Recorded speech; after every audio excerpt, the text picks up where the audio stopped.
Nous nous trouvons sur la commune de Cabreret, et plus précisément sur la colline du Pêche-Merle, où se trouve la grotte ornée du même nom, du Pêche-Merle, dans une région qui est très riche en sites préhistoriques.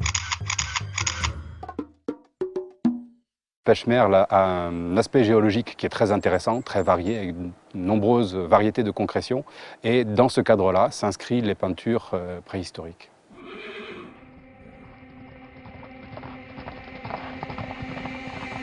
Les datations sont difficiles dans l'art pariétal, mais ici à Pêche-Merle, le panneau des chevaux ponctués a été daté par le carbone 14 aux alentours de 25 000 ans.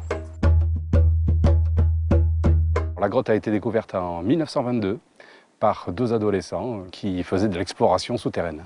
Le curé du village est venu voir les peintures et comme il était également préhistorien, c'est lui qui a fait la première étude scientifique des peintures de la grotte du Pêche-Merle. Eh bien, si vous regardez là-bas à votre gauche, vous avez la sortie de ce petit passage. C'est de là donc qu'ils ont débouché après avoir rampé.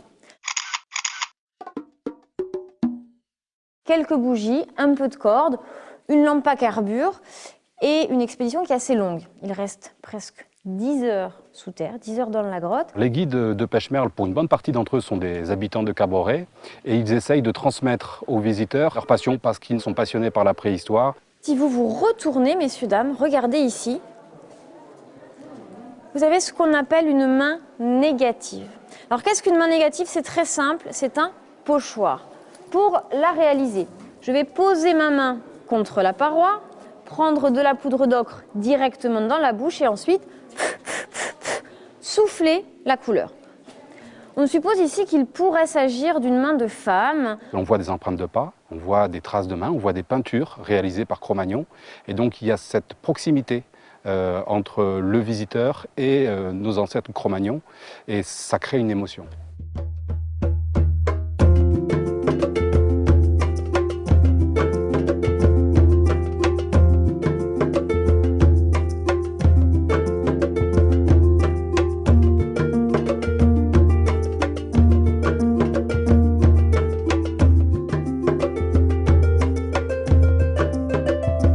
Le deuxième temps, c'est la visite du musée de préhistoire qui vient en complément de la visite de la grotte. On y montre une présentation générale de la préhistoire du Quercy.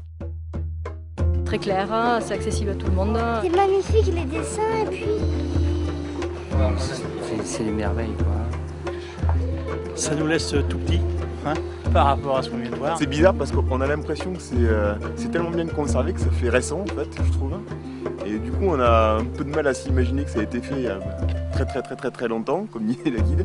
Mais justement la guide elle permet justement un peu de se remettre un peu en phase avec ces dessins-là et avec tout cet univers-là aussi qu'il y avait à l'époque. Donc après, libre cours à l'imagination.